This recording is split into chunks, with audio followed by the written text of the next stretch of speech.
Halo,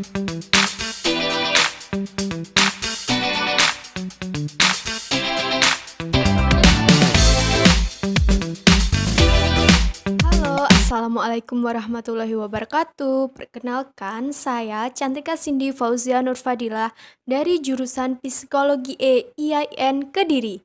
Di sini saya akan membahas tentang dimensi psikis manusia. Nah, apa sih yang dimaksud dimensi psikis manusia? Mari kita bahas dalam slide berikut ini. Baik, selanjutnya kita akan membahas tentang definisi psikis pada manusia. Psikis manusia merupakan tingkah laku manusia dalam hubungannya dan lingkungannya. Sehingga psikologi berasal dari Yunani kuno. Psaiki yang berarti jiwa dan logia yang berarti ilmu. Sedangkan secara etimologis, psikologi dapat diartikan dengan ilmu yang mempelajari tentang jiwa.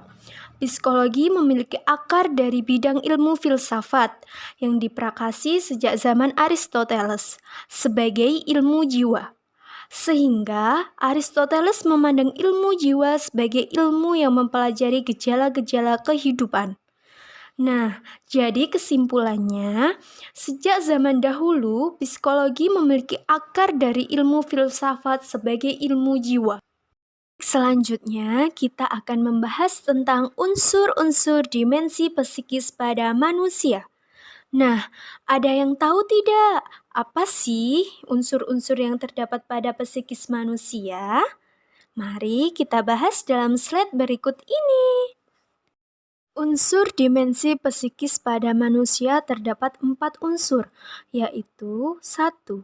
Al-nafs sebagai elemen dasar psikis pada manusia. Yang kedua, al-a'la sebagai dimensi insani psikis pada manusia. Yang ketiga, ar-ruh sebagai dimensi spiritual psikis pada manusia. Dan yang keempat, al-fitrah sebagai identitas esensial psikis pada manusia. Nah, apa sih yang dimaksud dari keempat unsur tersebut? Mari kita bahas satu persatu dalam slide selanjutnya. Unsur yang pertama, al-nafs sebagai elemen dasar psikis pada manusia. Naf berarti jiwa atau sesuatu yang ada di dalam diri manusia. Secara fungsional, naf dipersiapkan untuk dapat menampung dan mendorong manusia untuk melakukan perbuatan baik atau buruk pada diri manusia. Potensi baik dan buruk dijelaskan di dalam Al-Quran Surat Asy-Syam ayat 7-10 yang berbunyi, dan jiwa serta penyempurnaannya, ciptaannya, maka Allah mengilhamkan kepada jiwa itu jalan kefasikan dan ketakwaannya. Sesungguhnya beruntunglah orang yang mensucikan jiwanya itu, dan sesungguhnya merugilah orang yang mengotorinya. Jadi kesimpulannya, naf merupakan isi yang menunjukkan kepada manusia tentang potensi baik dan buruk pada diri manusia. Unsur yang kedua, al-a'la sebagai dimensi insani psikis pada manusia.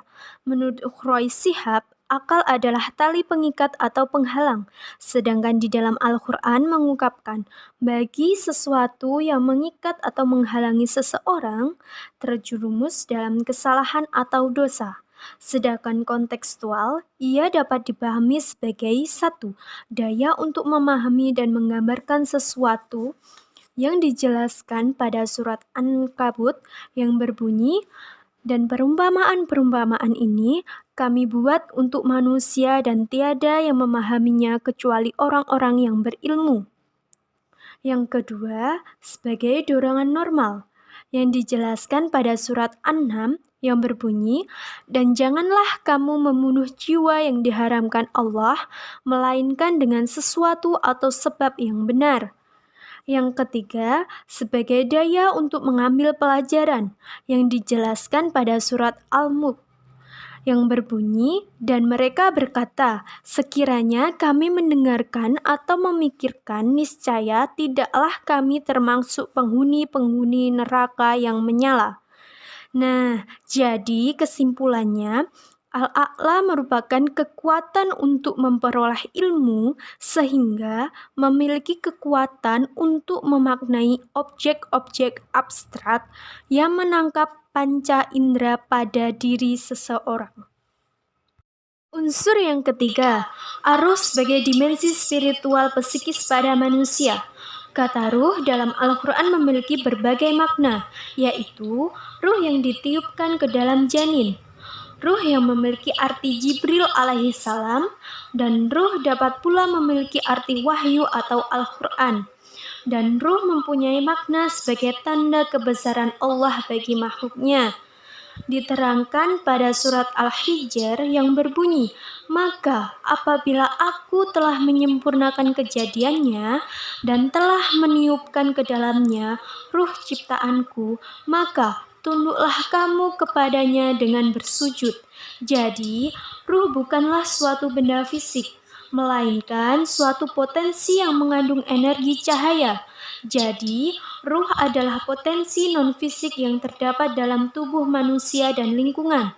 Olehnya atau tergantung padanya dalam beberapa macam ketergantungan.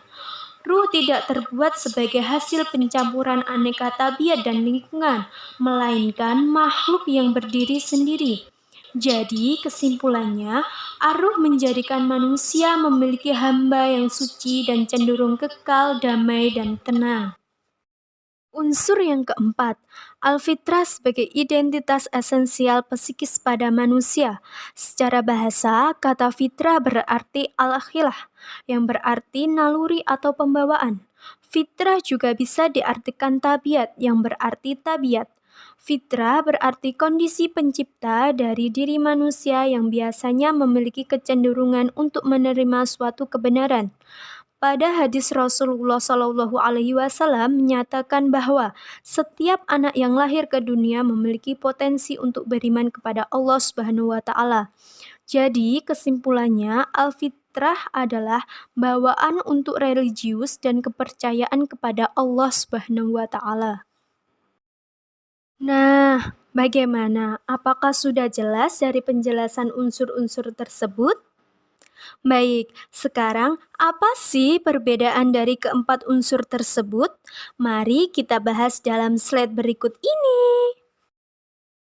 Perbedaan keempat unsur tersebut yaitu 1. Al-naf yang berarti jiwa atau isi yang menunjukkan kepada manusia tentang potensi baik dan buruk pada diri manusia. Yang kedua, al-a'la yang berarti akal atau kekuatan ilmu yang menangkap panca indera pada diri manusia. Yang ketiga, aruh yang berarti sesuatu atau unsur yang ada dalam jasad yang diciptakan Allah Subhanahu wa taala sebagai penyebab adanya hidup. Yang keempat, al-fitrah yang berarti naluri atau bawaan, percaya kepada Allah Subhanahu wa taala melalui nalurinya masing-masing. Nah, bagaimana penjelasan dari saya? Apakah sudah bisa dipahami? Baik, jika sudah, saya akhiri pembahasan dari dimensi psikis pada manusia ini. Jika ada salah kata dan materi, saya Cantika Cindy Fauzia Nur Fadilah, mohon maaf yang sebesar-besarnya. Dan saya pamit undur diri, semoga materi yang saya jelaskan menjadi manfaat bagi kita semua. Wabillahi taufiq wal hidayah, waridho wal inayah, wassalamualaikum warahmatullahi wabarakatuh.